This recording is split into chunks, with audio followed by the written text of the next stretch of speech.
가족이니까 참아야 할 것 같고, 이해해야 할 것 같고, 포기해서는 안 될 것만 같습니다.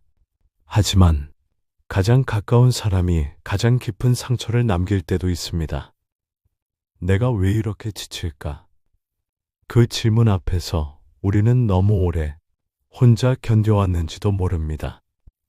가족이니까 그 말은 때로 위로가 되지만 때로는 큰 짐이 되기도 합니다. 넌 가족이잖아. 이 말은 사랑의 언어처럼 들리지만 그 속에는 수많은 감정이 숨어 있습니다. 이해받고 싶은 마음, 미움받을까 두려운 마음, 그리고 아무리 힘들어도 떠날 수 없다는 체념. 우리는 가족에게서 가장 많은 기대를 하게 되고 그 기대만큼 자주 깊이 실망하게 됩니다. 그러면서도 말하지 못합니다. 부모이니까, 자식이니까, 형제니까. 그래서 가족은 때때로 우리가 가장 많이 참는 관계이자 가장 많이 지쳐버리는 관계가 됩니다. 그런 순간 우리는 스스로에게 이렇게 묻곤 하죠. 나는 왜 이렇게 예민할까? 왜 가족에게조차 이해받지 못하는 걸까? 왜 내 마음을 있는 그대로 보여주기 힘들까? 그리고 결국 내가 나쁜 사람인가라는 자책으로 고개를 떨굽니다. 하지만 철학자 쇼펜하우어는 전혀 다른 시선을 제시합니다. 그는 말합니다. 사람은 누구나 자기 자신만을 사랑한다. 타인을 향한 배려는 본능이 아니라 가르침의 결과일 뿐이다. 그는 인간이 본질적으로 이기적인 존재이며 심지어 가족조차도 나를 나로 보지 않고 역할로 본다고 말합니다. 딸이니까 이래야 하고, 부모니까 다 감싸줘야 하고, 형제니까 당연히 돕는 게 맞다고. 가족 안에서 나라는 존재는 자주 지워지고 해야 하는 일만 남습니다. 그래서 가족은 때때로 가장 큰 고독을 주는 관계가 됩니다. 그 고독 앞에서 우리의 마음은 천천히 그리고 깊이 지쳐갑니다. 우리는 가족에게 기대합니다. 부모라면 날 알아줄 거야. 내가 힘들다는 걸 말하지 않아도 느껴줄 수 있겠지. 내 편이 되어줄 사람은 결국 가족뿐이야. 하지만 그 기대는 자주 아무 일도 없었던 것처럼 무너져 버립니다. 말하지 않으면 몰라주고 말을 꺼내면 오히려 상처를 받습니다. 그런데 쇼펜하우어는 이런 현실을 직시하라고 말합니다. 기대하는 자는 고통을 자초한다. 인간은 타인을 위해 존재하지 않는다. 이 말은 차갑게 들리지만 사실은 나를 덜 다치게 하기 위한 철학적인 방패입니다. 우리는 사랑하는 사람일수록 이해받고 싶은 욕망이 커집니다. 하지만 그 욕망은 기대가 되고 기대는 종종 배신으로 돌아옵니다. 그래서 우리는 기대하는 대신 적당한 심리적 거리두기가 필요합니다. 가까이 있다고 해서 모든 것을 나눌 수 있는 것은 아닙니다. 같은 가족이라 해도 각자의 관점, 상처, 방식이 다르기 때문에 오히려 일정한 거리 속에서 더 건강한 관계가 만들어지기도 합니다. 마치 창문을 너무 꼭 닫으면 방 안이 답답해지듯 관계에도 숨 쉴 틈이 있어야 합니다. 말하지 않아도 알아주기를 바라는 마음 대신 말해도 몰라줄 수 있다는 현실을 받아들이는 것. 그것이 때로는 가족 안에서 나를 지키는 성숙한 포기입니다. 그리고 그 포기에는 관계에 대한 단념이 아니라 나를 지키려는 선택이 담겨 있습니다.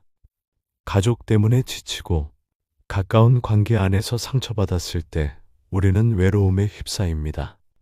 텅 빈 집, 말을 걸 대상이 없을 때 문득 밀려오는 질문 하나. 이제 나는 누구와 연결되어 있는가? 이런 고요 속에서 우리는 두려움을 느끼기도 하지만 사실 그 시간은 가장 정직하게 나 자신을 만나는 순간입니다. 쇼펜하우어는 말합니다. 사람은 고독 속에서야 비로소 자신을 온전히 발견한다. 혼자라는 사실이 고립이 아니라 오히려 해방일 수 있다는 뜻이죠. 타인의 시선과 기대, 역할과 책임에서 벗어난 채 있는 그대로의 나로 존재할 수 있는 시간. 그 시간을 통해 비로소 우리는 내가 나를 어떻게 대하고 있는지를 처음으로 진지하게 바라보게 됩니다. 다른 사람이 아닌 내가 나를 다정하게 대하고 있는가? 상처받은 마음을 누군가가 알아주지 않아도 그저 이렇게 말해보는 겁니다. 그래, 지금 참 힘들구나. 괜찮아. 오늘은 아무것도 하지 않아도 돼. 그렇게 애썼으니 잠시 쉬어도 좋아.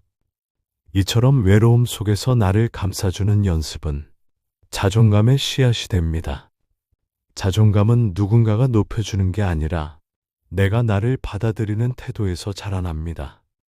사랑받기 위해 나를 꾸미는 대신 그냥 있는 그대로의 나를 가만히 안아줄 수 있을 때 비로소 관계에 기대지 않고도 혼자 설 수 있는 힘이 마음속에 차오릅니다. 이 고요한 시간은 결코 공허한 게 아닙니다. 침묵 속에서 나는 나를 듣고 고독 속에서 비로소 삶의 균형을 다시 맞추기 시작합니다. 고독의 시간을 지나 조금씩 나를 회복하다 보면 이전과는 다른 시선으로 가족을 바라보게 됩니다. 예전엔 왜 나만 노력해야 하지? 왜 저 사람은 날 몰라줄까? 끝없는 서운함과 기대 속에서 관계가 나를 짓눌렀지만 이제는 조금 다르게 묻습니다. 내가 저 사람에게서 무엇을 계속 바라고 있었을까? 쇼펜하우어는 이렇게 말합니다. 다른 사람에게 바라는 것이 많을수록 그만큼 고통도 커진다. 특히 가족은 내 인생에서 너무 오래, 너무 가까이 있었기에 기대하지 말아야 한다는 말조차 상처처럼 들릴 수 있습니다. 하지만 진실은 이렇습니다. 관계는 기대보다 조율의 예술이라는 것. 내가 다가갈 수 있는 만큼 상대도 물러날 수 있고 내가 지치면 거리를 둘 수도 있어야 그 관계는 오래 갑니다. 좋은 관계란 언제나 가깝고 뜨겁고 끈끈한 것이 아니라 조용히 서로를 존중하는 거리에서 지속될 수 있는 것입니다. 때로는 부모로서 자식에게 다가가고 싶은 마음이 들겠지만 상대가 그 마음을 받을 준비가 되어 있지 않다면 기다려주는 것도 사랑입니다. 아무 말 없이 하루에 한 번 문자를 보내고 함께하지 않더라도 조용히 안부를 살피는 것. 그저 존재만으로도 서로가 삶 어딘가에서 연결되어 있다는 감각. 그 감각만으로도 관계는 계속 이어질 수 있습니다. 가족도 결국 하나의 인연입니다. 내가 선택하지 않았지만 지금 이 삶에 함께 존재하는 인연. 그 인연 안에서 억지로 사랑을 강요하거나 의무감으로 마주하기보다는 있는 그대로의 지금의 거리에서 서로를 인정하고 각자의 속도로 다가가는 법을 배우는 것. 그것이 가족을 지키는 지혜이자 나를 지키는 방식입니다. 가족과의 관계에서 우리가 자주 놓치고 나는 한 가지가 있습니다. 바로 관계는 완성되는 게 아니라 흐르는 것이라는 점입니다. 누군가는 이렇게 말합니다. 예전엔 엄마와 참 잘 지냈는데 언제부턴가 마음을 털어놓지 않게 됐어요. 또 어떤 이는 말합니다. 아버지가 점점 무뚝뚝해져서 이젠 눈도 잘 마주치지 않게 돼요. 그 변화는 잘못된 것이 아닙니다. 관계가 자연스럽게 흘러가고 있다는 증거입니다. 우리는 그 흐름에 거슬러 예전처럼 혹은 이상처럼 관계를 되돌리려 애씁니다.